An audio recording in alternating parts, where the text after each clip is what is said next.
Sometimes the smallest things can upset a child, even an adult, and it's oftentimes hard to clear your mind. But the things in this room are supposed to help calm nerves and help focus on the issue at hand to try and overcome it.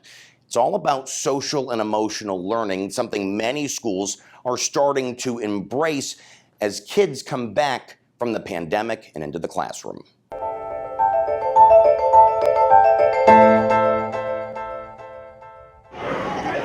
Third grader Jaden Solis admits school can be frustrating for him, sometimes causing him to get angry or act out. When you're frustrated, you can or if you're nervous, you can spin around like this and put your head back like this. Sometimes Jaden requires extra support on the tough days.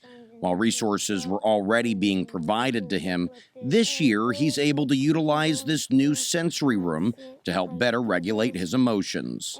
This area is very important to me, and it's because this is where we do a lot of teaching of social emotional regulation. Redirection special education teacher Rebecca Bowles is the one who applied for the grant funding to make the room a reality.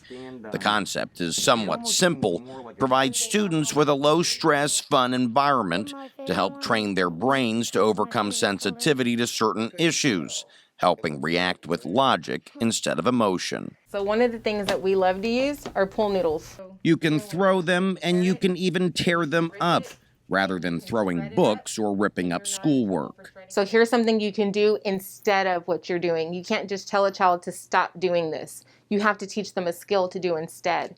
Typically, in order for students to be able to utilize resources like these, they would already have to be on an independent education plan, something Bowles says can take months, all while students are still clearly in need of assistance. It's why the sensory room at Bluebonnet is open to all students, regardless of their special education status. This room does not take the place of an IEP. This room does not take the place of providing students with services. It just helps them while they're getting through that process.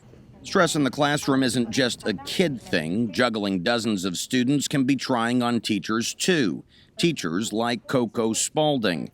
And so for the school that's embraced social and emotional learning for their students, the school has also created a space for teachers to take a breather as well. Now you have permission almost, not that you need to have it, but as adults, sometimes I feel like we just have to keep going and keep pushing through and especially not show it to the kids. And so because that's on our minds, it's really helpful to have a room that tells you hey, hold on a minute, have you checked in with yourself?